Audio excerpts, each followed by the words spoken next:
Today is Thursday of Holy Week, Maundy Thursday, and it's a day where we remember the Last Supper that Jesus shared with his disciples. But at this time, Jesus also washed the feet of the disciples, an act of humility and an example of how we are expected to serve one another regardless of status.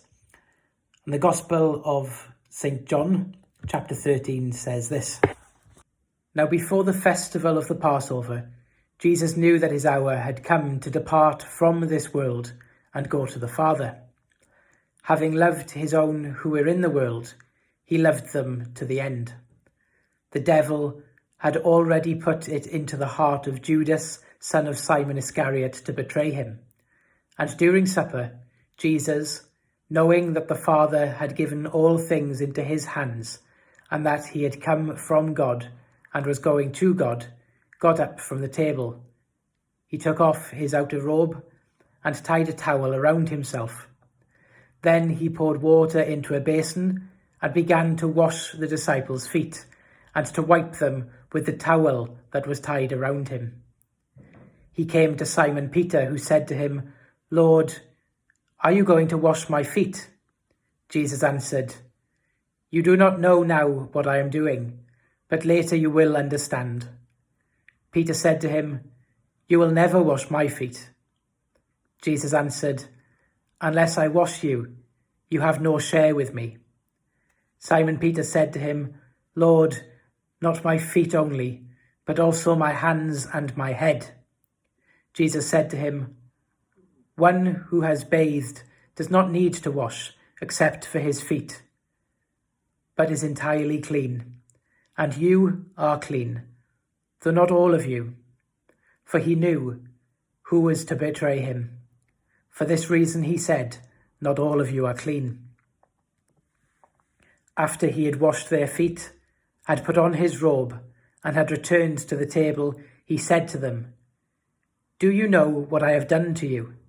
You call me teacher and Lord, and you are right, for that is what I am. So if I, your Lord and teacher, have washed your feet, you also ought to wash one another's feet. For I have set you an example, that you also should do as I have done to you. Very truly I tell you, servants are not greater than their master, nor are messengers greater than the one who sent them.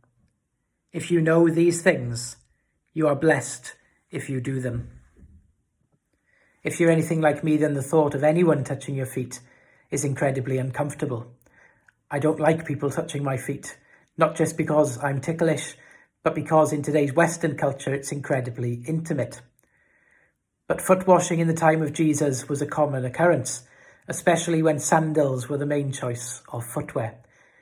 People's feet would become dusty from the dry roads, and a host, upon welcoming a guest, would provide water for them to wash their feet, maybe even providing a servant to wash the feet of the guest, or possibly even serving the guest themselves by helping to wash their feet. And foot washing is mentioned a number of times throughout the Bible. A typical Eastern host may bow, greet and kiss their guest, then offer them water to allow the guest to wash their feet.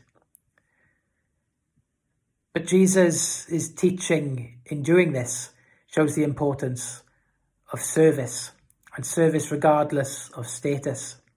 And this got me thinking about the ways in our Western modern culture that we provide service to one another. We may not actively wash people's feet, mainly because it's not needed. So how would we do that today? Maybe we would allow someone to take off their wet socks when they visited us if it had been raining heavily and they had walked through puddles to get to us.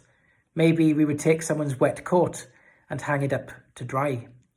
Or maybe we may offer someone a cup of tea or refreshments when they visit us. Anything which provides for the needs and for the comfort of someone else. I don't know what any other examples, but maybe you could leave some in the comments if you think of them. What do you think would be the modern day equivalent of providing water and washing someone's feet if they'd been walking around in sandals all day along dusty and dry roads. Whatever you think that may be, the important thing that we learn from this event, the thing that Jesus teaches us, is the importance of service, and the importance of service regardless of status. Because Jesus said, "Servants are not greater than their masters, nor are messengers greater than the one who sent them. If I, your Lord and teacher, have washed your feet, you also ought to wash one another's feet. For I have set you an example, that you also should do as I have done to you. If you know these things, you are blessed if you do them." And this always reminds me of the prayer of St Francis, which says, "O Divine Master, grant that I may not so much seek to be consoled as to console, to be understood as to understand, to be loved as to love. For it is in giving that we receive, it is in pardoning that we are pardoned." Or in other words, grant that we may not seek to be served, but to serve. But we also learn that sometimes we have to learn to accept being served, and we have to learn to accept being cared for by someone else, just as the disciples had to learn that in today's Bible narrative. We sometimes need to learn from the reaction of the disciples and of Jesus' response to them that sometimes we do have to let people serve and care for us.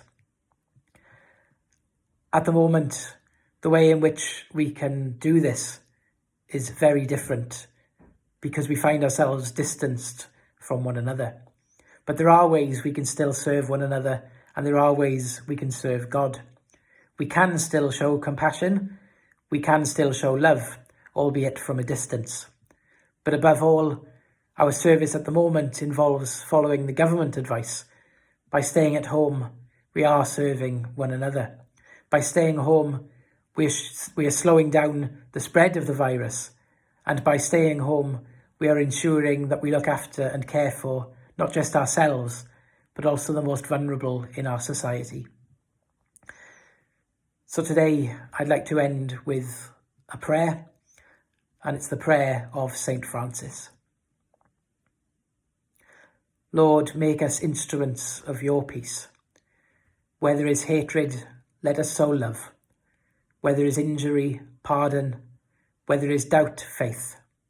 Where there is despair, hope. Where there is darkness, light. Where there is sadness, joy. O Divine Master, grant that we may not seek to be consoled as to console, to be understood as to understand, to be loved as to love.